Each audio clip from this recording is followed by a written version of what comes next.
السلام عليكم ورحمة الله وبركاته. احنا النهارده جايين نتكلم معاكم عن حاجة مهمة وكلكم طلبتوها مننا في الكومنتات، المذاكرة في الكلية، ازاي اذاكر يا دكتور في الكلية. بس قبل ما نبدأ الحلقة احنا النهارده معانا ضيف الدكتور يونسان بشري سواي. فاحنا جايين النهارده نتكلم معاكم عن ازاي تذاكر في الكلية. المذاكرة في الكلية شيء مش صعب، هو يختلف عن الثانوية العامة بس هو مش صعب. انت لما بتتعود عليه بتلاقي ان هو اسهل بكثير من نظام الثانوية العامة. فاحنا النهارده جايين نتكلم وهنقول لكم كيف تذاكروا. انت خدت المحاضرة هتسجلها لو انت حضرت، لو ما حضرتش هتخلي حد من اصحابك يسجلها لك، وهتجيب الداتا اللي الدكتور كان بيشرح لك منها او الكتاب، وهتمسك الريكورد اللي انت سجلته يا باشا هتسمع وتحط الورق قدامك، وهتجيب قلامة الهايلايتر بتاعتك والقلامة وتظبط الدنيا. هتقعد تمسك الورقات دول تسمع الدكتور بيقول ايه وركز عليه وتعلم على اللي هو قاله وتترجم الكلام اللي هو قاله. يعني في كلام الداتا اكيد بالانجليزي، فانت بتاخد الكلام اللي هو قاله بالانجليزي هو بيترجم بالعربي بالترجم. بعد كده يا باشا انت خلاص ترجمت المحاضره وسمعتها كلها وفهمتها. هتيجي يا غالي بعد ما فهمتها خلاص تسيب الريكورد، انت سمعته خالص، سمعته كامل ما فوتش منه وعلمت على كل حاجه. هتيجي انت يا باشا بعد كده تمسك الورق اللي انت علمت فيه وكتبته وترجمته وظبطت الدنيا فيه، تمسك الورقات دول بعد ما تخلص تقراهم مره واثنين يعني اللي هو تقراهم تاني، تقراهم بفهم. وبعد كده خلاص اقفل الورق وروح شوف لك محاضره تاني. هتيجي تاني يوم او تالت يوم تمسك المحاضره دي بقى اللي انت مظللها وعاملها ومترجمها، تقراها قرايه مش هتاخد منك 5 دقايق. بعدها باسبوع تخلي يوم الجمعه ده انت في مثلا انت عملت كده ل4-5 محاضرات، تمام.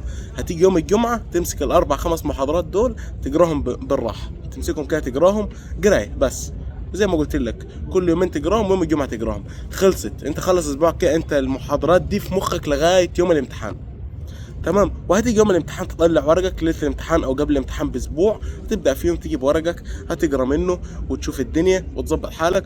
وادي معاكم الدكتور جاي يقول لكم كلمه. ماشي.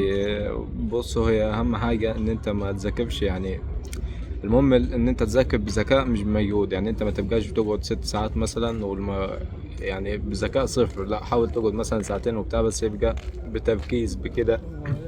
صور كاتب تشيلهاش، بس بتركيز بكده يعني. وانا بفضل يعني ان انا اقرا المحاضرة الاول استكشفها وانا فاتح الفيديو مع الدكتور يعني، واخطط بالرصاص. بعد كده بعد ما استكشفت المحاضرة وقريتها، دي بتبقى اطول خطوة يعني. بعد كده بتبدأ بقى تظلل بالجاف بالهايلايتر بكده على النوتس اللي الدكتور قال عليها مهمة. بس بعد كده بعد ما تخلص خالص محاضرتك بتبص على الهايلايت، مش بياخد الموضوع 5 دقايق. لو لقيت عندك لو لقيت عندك مصدر حل متاح او كده ممكن تحل، ده برضه هيثبت المحاضرة اكتر. كمان لما تلاقي الاسئلة اللي غلطت فيها وتعلم عليها، ممكن لو جيت قبل الامتحان مثلا في ليلة الامتحان ولا بتاع بصيت على غلطاتك اللي غلطت فيها قبل كده، فده برضه هيثبت الموضوع اكتر. بس المهم ان انت مش المهم الكم، المهم الكيف، ان انت تذاكر بذكاء مش بمجهود بس. ده اللي بس عندي يعني. وزي ما قال لكم الدكتور جون، وهتيجي يا باشا في الفاينل عشان نبقى ادينا لكم الفيديو كامل اهو، المذاكره عامل اخر السنه معاك.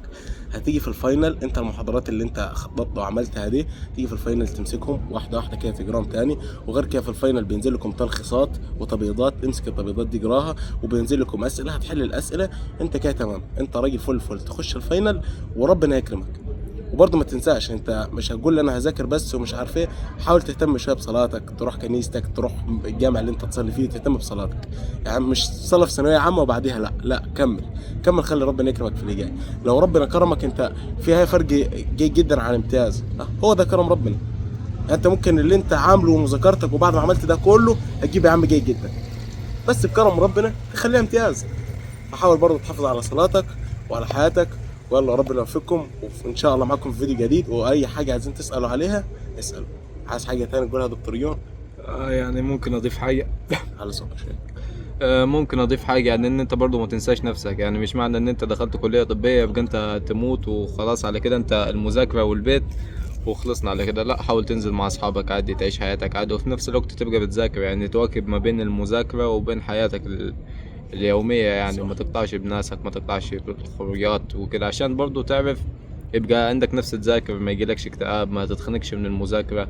يعني حاول برضو كده ما تنساش نفسك. بس بس كده خلص. وده يعني نهايه الفيديو، وربنا يوفقكم كلكم ويكرمكم، وربنا يكرمكم باللي عايزينه. سلام.